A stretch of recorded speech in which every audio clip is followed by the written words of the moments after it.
Amahoro kuri mwebwe mwese mudukurikira kaze muri ano makuru mu Kirundi tubashikiriza tukahera ku ngingo nkuru zikurikira. Ubushikiranganji bw'ikigega ca leta nubwo ubudandaji buherutse gufata ingingo yo kugurura urudandazwa rw'isukari mu Burundi. Iryo tegeko ritomora ko igiciro c'isukari hingurwa mu Burundi canke irangurwa hanze gishingwa hisunzwe ivyakoreshejwe vyose kugira iboneke. Igitegwa c'umwumbati ngo kiriko kirabangamirwa n'indwara mu ntara zimwe z'igihugu bitumwa ngo hanini nuko isi itera itituka hamwe n'abantu batera bisubiriza ico gitegwa bikavugwa n'umuhinga mu vy'uburimyi habona ko leta yoshira uburyo bwinshi mu bisata bijeje ubushakashatsi kugira haboneke imbuto zitabangamirwa n'indwara ni mukanya mw'idonido ryano makuru.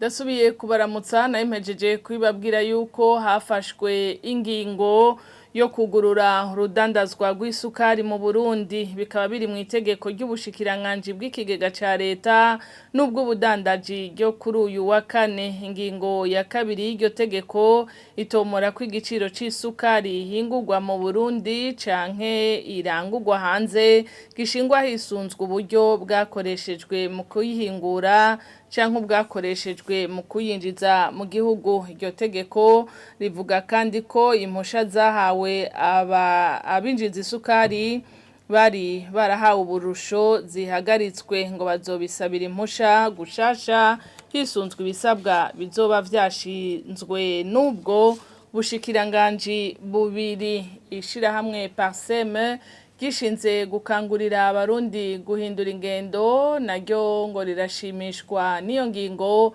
Faustin Ndikumana arirongoye akabona ko urwo rudandazwa ruzotuma ibintu bikorerwa mu bindi bihugu biboneka ku bwinshi kandi ku giciro gito.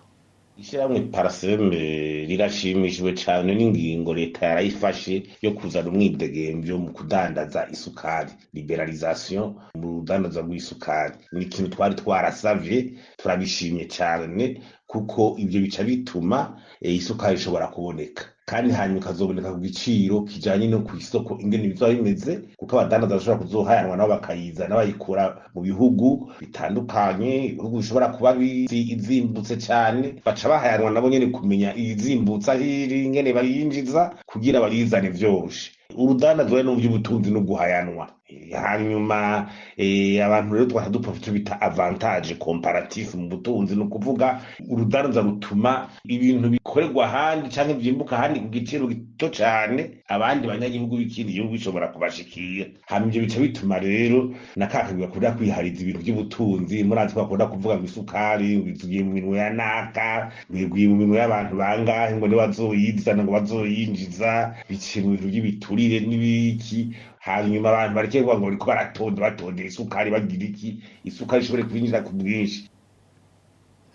Haravugwa ubukene bw'amata mu mazu adandarizwamwo nko mu gisagara ca Bujumbura muri quartier ya Bwiza. Abanyagihugu bavuga ko insiguro bahabwa n'abayazana ari uko iyo bayakura baronka amaritiro make canke kandi ngo bikava ku buryo bwo kwiyunguruza bugoye muri kino gihe. Ni nkuru tubaza Jean-Marie Mayonga. Bamwe mu badandaza amata twaganiriye muri zone ya Bwiza mu gisagara ca Bujumbura basigura ko ubukene bw'amata bumaze igihe bwibonekeza ahanini biva ku bukene bw'ibitoro butuma badashika kure iyo bayaronka kubera uburyo bwo kwiyunguruza. Abandi nabo bagasigura ko biva mu gihe cici ngo aho bishika amata naboneke ku bwinshi. Tumaze imisi dufise ikibazo c'amata ikiringo c'indwi nta mata turonka. Ho murabona ko ejo twe tudakoze na n'umusi turiko turakora bisaba ko twugara. Ubwa mbere naho nka maritiro 120 ndamanuka nja ku maritiro 60 mu nyuma ndaja ku maritiro 40 bwa nyuma naho maritiro 9 biro nta namwe naronse abayatuzanira badusigurira yuko hamwe biva ku ibura ry'igitoro amadeplacement ntibikunda ukuntu bayazana bakongera kandi bakadusigurira ku vyerekeranye n'iyo bayakura ku mararo bakadusigurira ko inka ko yari muci zidakamwa cyane ari nayo mpamvu atamata turonka kwiye ubukene bw'amata haheze kwezi kurenga k'imisi mikeya baguma bura twahora turonka menshi bakaguma turonka make twibaza ko ari ukubera nyine ari muci inka nyene zitaronka ibyo zifungura bikwiye kubera nyene muci hamera nk'ahumye ntizironka ubwatsi bikwiye kare naronka 40 ariko ubu ndashaka kuronka nka 15 canke 10 bivanye n'ubukene bwayo amata narashobora kuronka naronka nka 50 litre ariko ubu ndose nyinshi ni 20 around nka 15 nk'izindi zibiri zose ziraheze tamata kuye umuntu aronka. Uyu numwe mu baguzi duhuriye aho yaraje kugura amata asigura ko mu gihe yabuze kandi yayashaka bimutera umubabaro. Je kurondera amata nkayabura mw'uyo mwanya ndababara kubera mbanje ntumbera ikintu ushaka renje kuyarondera nkayabura urumva ndababara. Yaba baguzi ico kimwe n'abadandaza bagasaba ko iryo kena ry'amata gibonekeza abijejwe bogerageza bakabitorera inyishu. Twosaba nyene ko tworonka nyene menshi kugira ngo tubandanye dukora kubera tutariko turakora cha duhomba tukaburayo kuri hinzu. Twe twosaba ko leta n'ababijejwe bodufasha kugira ngo bikunde turonka amata abakozi bakoye ko bisaba ko umuntu ari hinzu akariha abakozi kandi iyo umuntu amaze ibisa adakora abakiriya nabo baca bankubu babikenewe ko umuntu aronka amata twosaba rero ababijejwe ko bodutunganiza twaronka amata yakujanye n'igitoro amadeplacement canke iyo inka iyo ku mararo y'inka ziba zavuye. Ico kibazo c'ikena ry'amata nkuko abayadandaza babisigura ngo kiri ahatari hake mu gisagara ca Bujumbura kuko amaritiro bahora baronka atariyo bakironka muri kino gihe. Arakoze Jean-Marie Mayonga itituka gisi hamwe n'abantu batera bisubiriza igitegwa c'umwumbati ngo biri mu bituma ico gitegwa kibangamirwa n'indwara ya mozaique ivyo navyo ngo bituma n'umwimbu ugabanuka bivugwa n'umuhinga mu vy'uburimyi akaba yaranabaye umushikiranganje ajejwe ico gisata Pierre Claver Nahimana ni mu gihe bivugwa ko mu mihingo imwe y'igihugu ico gitegwa kibangamiwe muri kino gihe niyo ndwara asaba ariko yuko abarimyi boza barakurakuranya mu kurima umwumbati. Abantu barimo imyumbati usanga kuye umwumbati aca asubizayo igikotikoti aheje kuwimbura bijya rero biratuma n'umwumbati wonyene utituka kandi n'isi yonyene itituka kuko biterwa byose burya birasaba ifumbire n'imyumbati rero bugira kenera ifumbire si bivyo mu myaka iheze isi yari isanzwe iryoshe imeze neza ni hake kweri ndabona umengo barafumbira imyumbati iyo bigenze gutyo igiterwa kiriko kiratituka nkuko usanga hari ingwara nyinshi zigifata nk'ubu turazi neza yuko ingwara ya mozaique iratera cyane imyumbati mu gihe rero usanga igiterwa kiri kigoyaguya kigategwa n'ingwara ni ngombwa kigire umwimbu muke kugira ngo ntikigira akagirire ni ngombwa yuko Uburundi bukora ibishoboka byose kugira igiterwa mwe n'ico gifitiye akamaro kanini abanyagihugu n'igihugu ni ngombwa kugira ngo leta ikora ibishoboka byose kugira icyo giterwa gisubire kinagugwe ibiteza gukogwa nuko hashigwamwo inguvu kugira ngo icyo giterwa kinaguke gisubire kigire umwimbu mwiza uhagije mbega ko abantu bamaze kuba benshi bisaba yuko ahategwa imyumbati hafumbirwa imyumbati nayo ikaronka ifumbire icya kabiri nuko bikenerwa yuko isi ndimwa iziraruhugwa ntibazi batera umwumbati ukuye usubiza ngaho nyene bakabireka icya gatatu mu bushakashatsi uburimyi n'ubworozi bujana n'ubushakashatsi bukomeye.